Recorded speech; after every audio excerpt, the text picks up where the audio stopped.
Hey, folks, and welcome to this week's episode of Opportunity Knocks. I am your host, or one of your co-hosts, the Rev Raw, and your other co-host is here, the amazing Angie B. Okay, now you're adding extras. I hope I don't owe you for that one. It's amazing. It's tree fitting. It's just tree fitting. This week's episode, we actually want to talk about the hustle versus the struggle.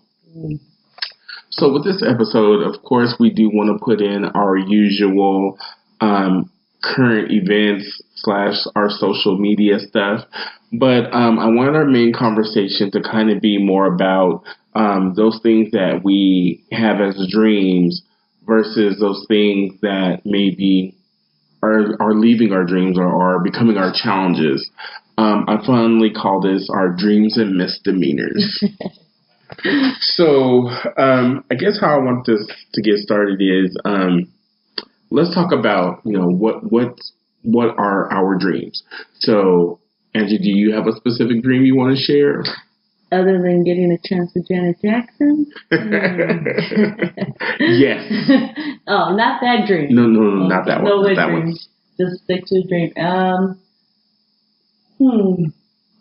have to sip some, one of the W's. Mm-hmm. My dream, I mean, if we're talking career-wise, life-wise, but I think my dream is just to live life and not let it live me. I'm trying to figure it out without stressing about living. And not just living, but when you have that dream, not to get lost in it, where it becomes more of a burden, right, more of a nightmare than a dream. Right. So, I think it could be easily, folks get so set on pushing their destiny or dream or what they, that we start playing a life of survivor, like the TV show. Everything is, just live. So do you think that that's more hustle or more struggle? Why can't it be hustle and flow?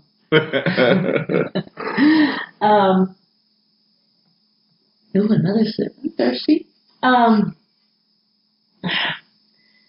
think that's the thing. If we do not find some sort of balance, it will become the biggest struggle in life. And you will have to give up something than being maybe half-assed or content in a lot of things. Okay.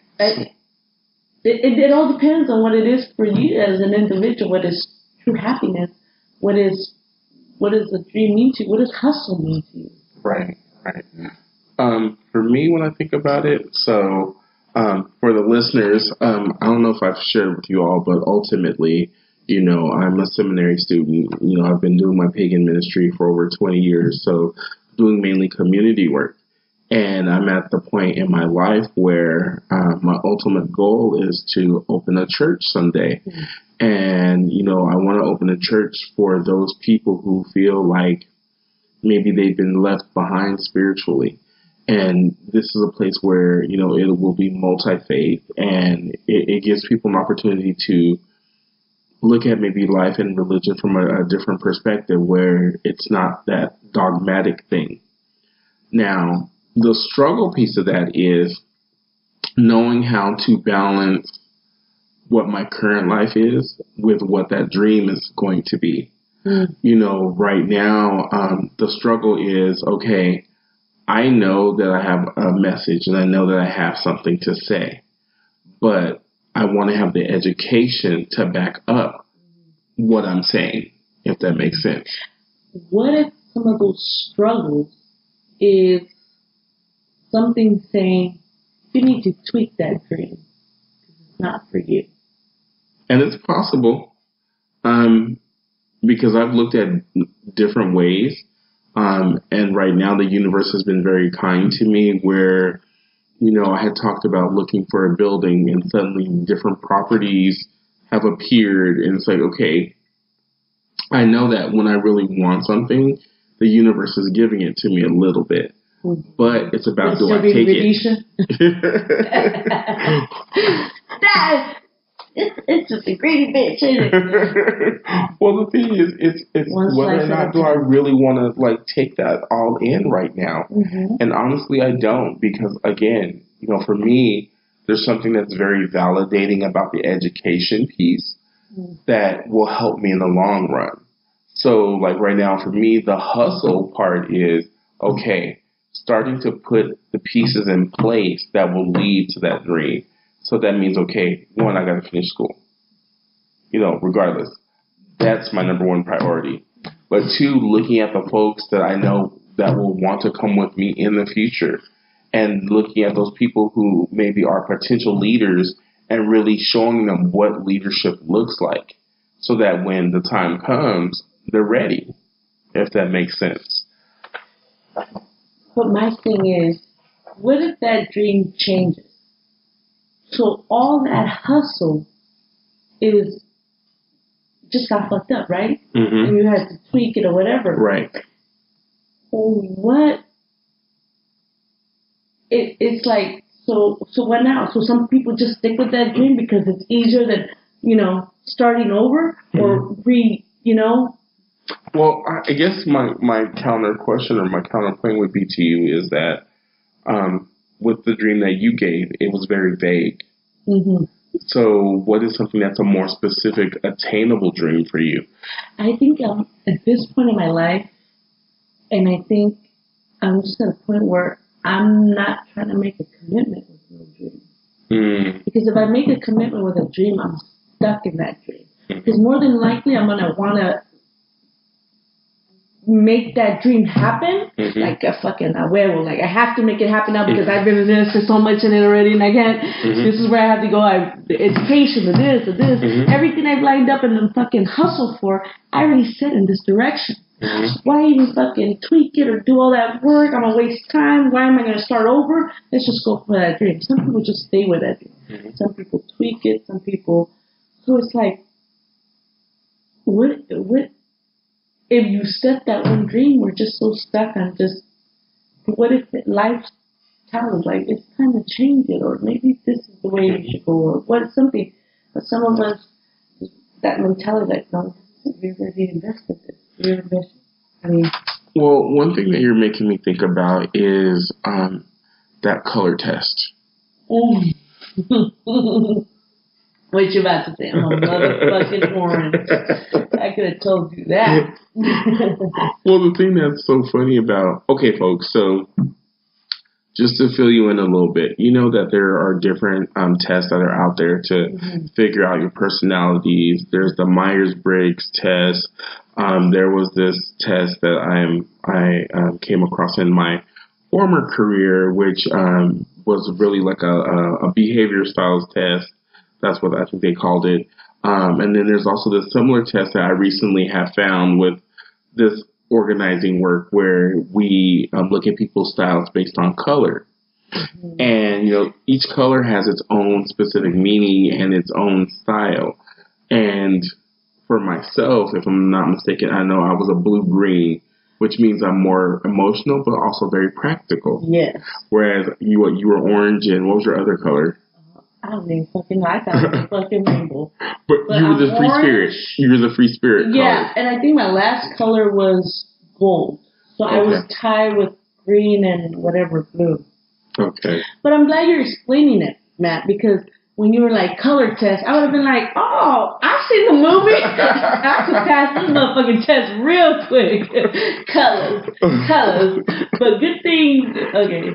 Thank you for clarifying. Yes. But anyway, with this test, it really tells you a little bit more about, where you would have your goals. So for myself, because I'm more emotional and more practical, I need more goals, or I'm very goals driven, where I try to attain. Okay, for myself, my ultimate dream is I want to open this church. So that's my end game. That's where I'm headed. And so everything that I do leading up to that, whether it's hustle or struggle, is all focused on that thing. Whereas right now, from what I'm hearing from you, is your dream is a little bit different, where it doesn't have that concrete thing because you have this feeling of maybe a need for change or constant change.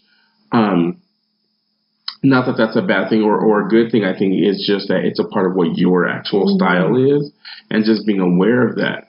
So when we're looking at what's hustle and what's struggle, for me, when I look at my hustle is, okay, I know I have this thing coming up, but what I want to do is figure out ways to make these things fall into what my ultimate plan is. My struggle is knowing that life doesn't always go as planned. Trying to find people and getting them to understand what my vision is and to know, hey, being with me now means that you're with me in the future. And, we're working on this one ultimate goal together. And you have ownership in what this ultimate end goal is, if that makes sense.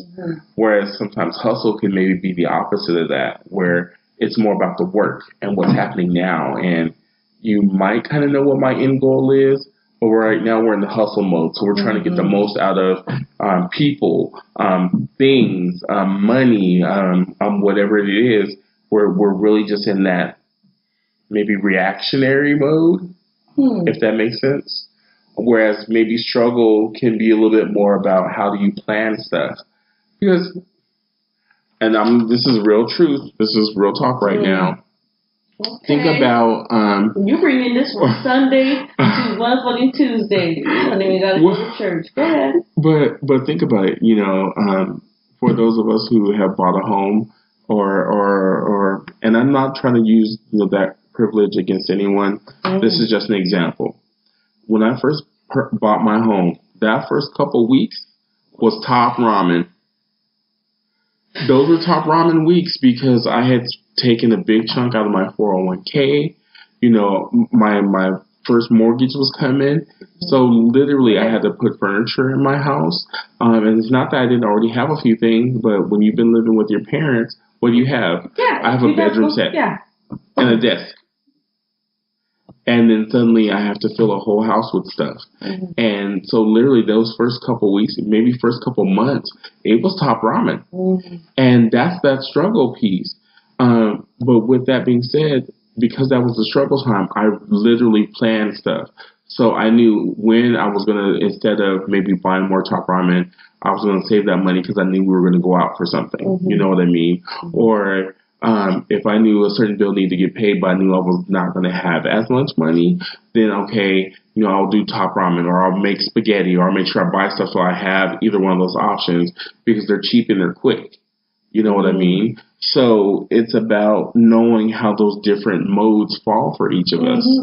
And now that I'm like at my second home, and I'm just like, this is way different than the first time. Right. The first time was it was struggling. There was more amounts of us. It's like now it's like, wow, okay, yeah, but I still feel like I am somewhat privileged because I think I have more than others probably would start off with or be bringing from their home or and stuff. And I'm just like, it's like, to enjoy this, it's like that hustle. I know that hustle needs to be there, and it's not like, at the same time, it's like we're really killing ourselves for this hustle, for this dream. That's the major fucking burden that burns us out, that creates fights within relationships. When you're with a partner, what's the main thing that you fight with your partner about? Money. If it ain't money, it's whatever else, right? So it's always money in there somewhere, somehow. And it's like, you could be too educated, making good money, whatever it may be, or you could be on the other side, whatever. And it's still, but I truly believe maybe sometimes less is better. But at the same time, not supposed to be like, fuck you, less ain't better.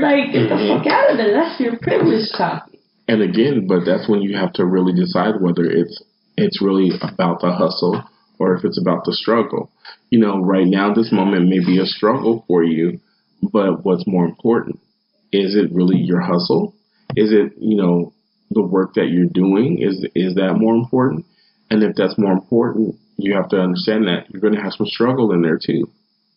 I think a lot of us are not ready for that struggle. Mm-hmm. We are not ready for it because we have worked hard for it. Right. Does that make sense? Yes. And it's like, what the fuck? Like, there's fools and folks out there who get the whole shebang. But I think their struggle is maintaining that. Yes. That's why we see a lot of people with money that we're like, really? If we had it, you are so stupid. Right? Well, and I think that's how the conversation of privilege even comes into any conversation, is because we're used to, again, talking about hustle and struggle, knowing that the hustle piece is the work, the struggle is the challenge, it's the planning. So when you're out there and you're seeing someone who doesn't have to do either of those because of privilege, it's not having that privilege that really points out those moments. So, like, one thing that I've seen, and this has been off and on for different years, but friends that go on these, like, lavish vacations, from our perspective, and not saying I'm not really speaking for you, but just in general, sometimes people don't understand, like, how is it, that person went out on vacation and went to this lavish vacation, and you have to think either they hustled it knowing that they had these extra hours that they would have to put in or whatever, or it could have been they struggled knowing that all this stuff is going on. They could have been, eating top ramen only. They could have, been not going out because they want to make sure that they have that money for that trip that's coming up. And at that point, we can judge, but maybe we shouldn't judge because we really don't know what's behind it. But what do? We're so quick to judge stuff. I don't know that there's an easy answer for that. Because it's like the whole thing where people are like, oh, they can't fucking afford this, but they got the new Air Jordans and the iPhone and this and that. But in fucking society, we make sure we know, like, you ain't nobody unless you have this, right? Yep. Right? If you ain't got the new car, the new whip, you ain't got the new J's on your feet, you ain't got the iPhone fucking 20, you ain't shit. Yep. We put these in our youth in their heads, like, you ain't shit if you ain't got this. Yes. That's why I have the privilege of bullying you because you ain't got it or you look a certain way because society is saying you have to be a certain way. So our hustle, no matter what we do, it's going to be a struggle because we have to live up to this perception that I don't know what, and that's supposedly the American dream. That's a dream. Well, and the other thing is, it's whether or not you really subscribe to those ideals. Like, as hard as it is to say it, many people, it's trendy to not be the status quo. But by trying to not be trendy, you are being trendy because that's what everyone's doing right now. Right? And they call it something. Yes. So, but with that being said, always wanting to be different or wanting to challenge these things, we sometimes lose, that feeling of what it was like to hustle, if that makes sense. Because, again, we start talking about privilege. Excuse me. There's a certain amount of privilege that people have from being able to fit into what these stereotypes are. So, and my hipster friends, I am really not trying to pick on you. This is just using it as an example. There's a certain amount of privilege that you get by being able to dress like a hipster. There are certain changes and things that you make in your life so that you can fit that lifestyle and be a part of that lifestyle. Again, but even for them, the struggle is, what did they have to sacrifice to be able to live that lifestyle? And did they have to struggle at all? Did they have to plan meals around knowing, okay, I want to buy this shirt. This shirt's $50. I don't have a job. Yep. I can't eat this. Yes. I can't. Not today. Not this or whatever. That might just be bread and butter, not peanut butter. And I think, or certain, yeah. You just kind of have to put it into perspective and really think about what's the bigger picture. Again, talking about, for my dream, I know that there are certain things that are a hustle piece where, I got to make sure I'm in the right meetings or I'm a part of the right organizations, so that people see me and they see the work that is my ministry. And then the struggle is at the same time being genuine through it all and knowing that the work that I'm putting in is ultimately the call of the ministry. It's not about me. It's not about having this specific idea of what a church is going to look like. It's more about knowing that community is what creates the church. And my work needs to be focused more around building up that community than just looking at what a brick and mortar space is going to look like. And getting that brick and mortar space, that becomes the hustle, because that just means that's part of the work that needs to be done. So, what are your thoughts? It's like, I don't know. It's like to just unpack it all. Right. It's like a fucking, really, where do we even fucking begin? Because it all, where do you find that sense of balance? What is the balance? What is the, when do you say, not my dream because you're taking all of me, Right. This is, for me to be successful, I'm giving all of me, or some people lose themselves, it's crazy. Yeah. Well, and one thing I just want to bring up is, in our pre-combo, right before we started recording, we were talking about the work-life balance. Mm. And one of the things I said is, we may not want to use that terminology just because it can be triggering for people. Many people are constantly working and they think, okay, in the perfect world, I go work my shift, if it's 8 hours, 4 hours, whatever your shift is, and then I get to go home and do what I want. Whether that means I just go home and kick back and watch TV, or that means I'm going to school, because ultimately my dream job is this XYZ thing, and this job that I have right now is just, taking the place, and it's just the moneymaker so I can survive. But I think the thing that backfires sometimes is what you were saying is, when you have this dream, knowing how to navigate it and knowing that your dream may not be a cookie cutter. Mm-hmm. For some people, it is just a straight shot. I went to elementary school, then I went to middle school, then I went to high school, I went to a junior college, went to a 4-year college. I got this bachelor's, I got this master's, and I'm coming out and this is what I'm going to do. But what happens if that's not the path? Mm-hmm. What happens if you were the person that dropped out in your freshman year, but you were still smart enough and knew how to work the system so that you could get your GED or get a diploma and still come out and be a successful person?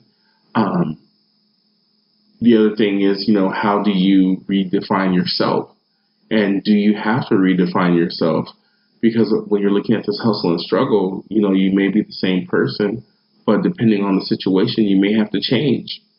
I talked a little bit earlier about knowing how there's certain people you have to pick that are willing to be on your team. That's partially hustle. It's being able to talk to people at their level so that you get their buy-in on what your dream is.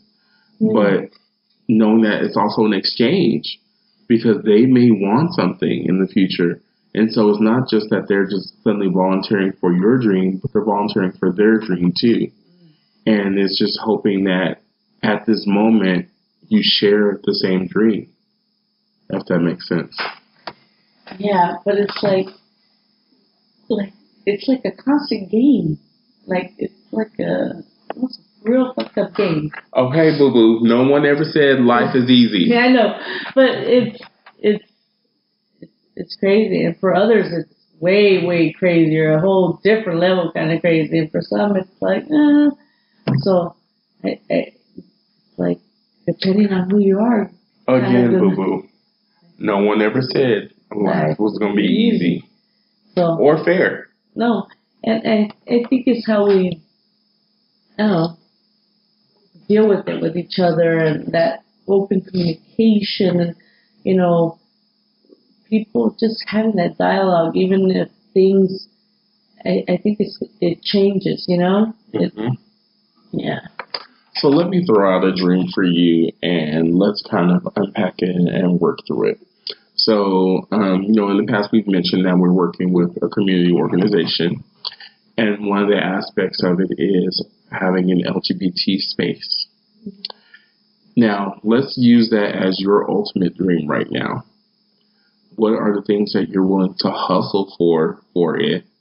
And then what are the things that you think would be a struggle for when you're doing it or creating it? I don't feel like I should. I feel like I shouldn't be the only one creating it. Mm-hmm. Like, it should take a group of folks. Mm-hmm. But it feels like sometimes you have to take that lead. Mm-hmm. And I'm like, I wish somebody else would take that lead. I could just be here for support. I want to be here for support. Why do I always have to, Mm-hmm. And to see other people nourish in that and have that experience like I did with take lead of something. And, we have so many young folks who are so capable of that, and it's just kind of like, I guess I have to do it, which is fine and all, but sometimes it's like, I want to see somebody else have that moment. Well, and to me that really does sound like that's the struggle piece. Where with proper planning, maybe you could help build that future leader. Mm-hmm. But instead, right now, you're in hustle mode where you just want to get it done. Mm. Does that make sense? I don't feel like I just want to get it done, but it could be. Well, because you talk about being able to be in a support role, so that means someone else is already doing it, mm-hmm. right? But that takes time, and that's what I have to understand. I don't think sometimes I fully understand that. Sometimes I don't think I fully understand that. But I have to understand, different folks will be there at different times. Exactly. You really have to take that into account, just like others have to take it into account too. I'm growing as in this role, right? Yes. So there's going to be things that I don't know, but maybe somebody who's not in this role as me and was where I was at 2 years before can still tell me hey, this is maybe another way or something. Mm-hmm. There shouldn't be, Well, so I feel like I'm still learning a lot too.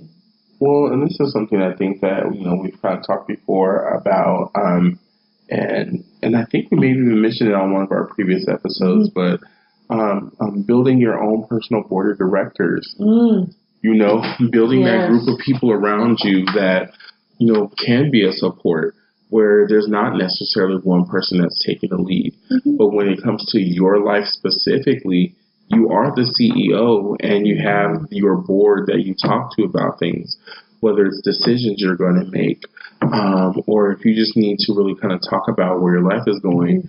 saying, I know I make this XYZ amount of money, but I don't really know what I'm doing. Mm-hmm. I've said this, I know a million times, that there's no person that has really written a book about how to lead your life. Mm-hmm. There's people that have these self-help books that, to live your best life, it's this. But there's not something that says, once you hit 18 or once you hit 21, this is when life kicks in. And, this is the 1, 2, 3, 4 steps to how you set up your cable, mm-hmm. How to set up your utilities, mm-hmm. how to open a bank account. What does it mean when you write a check? What does that mean? Yes. Right? And why it's important. Exactly. There's not this one place that really has all that.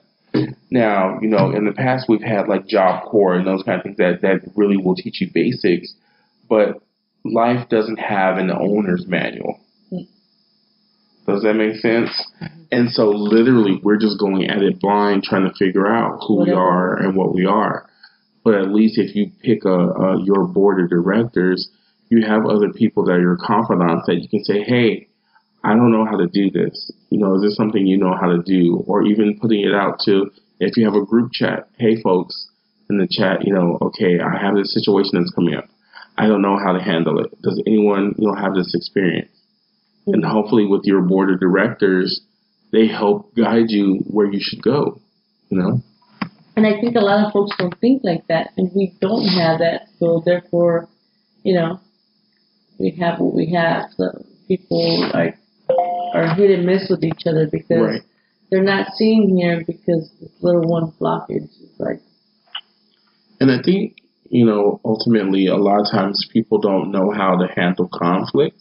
Mm. And so they're afraid of what's going to happen if I have a disagreement with my friend. Mm. This is my friend. I've known my friend however many years. And how do you tell your friend, I don't agree with you, or I think you might be wrong, or I think I know a better way, depending on your friendship.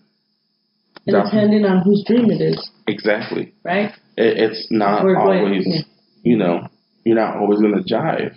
Mm-hmm. It doesn't mean that you can't, but you may not always be at that point that you thought you were. Mm-hmm. And it's about, navigating that and understanding that at the same time, you may have put this person on a pedestal. Mm. And if you've always put this person on a pedestal, what do you deal with, or how do you deal with it when that person's off the pedestal? And instead of this person being, someone that you see as your leader, they become your peer. Mm. I know in different positions and things I've had in the past, in my career, there have been times where, you work hard, you do your best, and you get a promotion. Mm-hmm. And it's different from coming into a promotion when you're with your peers, as opposed to getting a promotion, going to a new location, and people already expecting you or respecting you as that newer level. At a different thing. Yeah. It's like the example I use is, you're a teacher's aide, you become a teacher right there in that school that you worked at, exactly. Right? As a teacher's aide. So in some people's eyes, you'll always be that motherfucking teacher's aide, right? Yes. Even though you're a teacher. Now, it's stuff like that. I think that goes in any job or friendships or whatnot. Mm-hmm. But when you have that board of directors, I'll say this. Maybe first, if you're going to even do a board of directors, you have to really think about who are the people in your life that are doing something or have a goal or have a dream mm-hmm. that you think would fit into the different aspects of your life. Because the other thing that you don't want to do is put together a board of directors which is full of people that ain't doing nothing with their life. Or if you don't even know yourself. Exactly. So if you don't know yourself, then how you won't even start with your board of directors? So. And I would agree with that. Because you don't know what you're looking for. So why pick motherfuckers? It's like you never went and betted on a game or know about a game and just bet on it. Like, no. Like, if you come in where I already know the stats, boom, let's go. Right. Yeah. Or it's like playing like a game of checkers and all you have are black checkers. That was, Because who gonna win? Everybody got black checkers. You can't tell them apart. You know what I mean? But to take it back to hustle and struggle again, it's really about looking at what the situation is. Again, keeping in mind that hustle is the work, struggle is the challenge. And are you really willing to create a life that can be a mixture of both? Or maybe it has a little bit of struggle to help you get started, but then the rest just becomes your hustle. Because you know that your ultimate goal, you're trying to get to it. And so all the work that you do is working towards that ultimate end. It's just making sure we know what the ultimate end is going to be. Yeah. For oneself. And it might change, it could get all fucked up, but we all do have an end. Right. Tomorrow's not guaranteed. Dang, why you gotta go there? I'm shit. Telling you. That's what happens when I drink water. Right. I'm on. No more beverages for DJ Angie. No more. You know what? I think folks out there, it's time for us to take a break. Please stay tuned. We want to talk a little bit more about like these current events or semi-current events. So we'll be right back with Opportunity Knocks.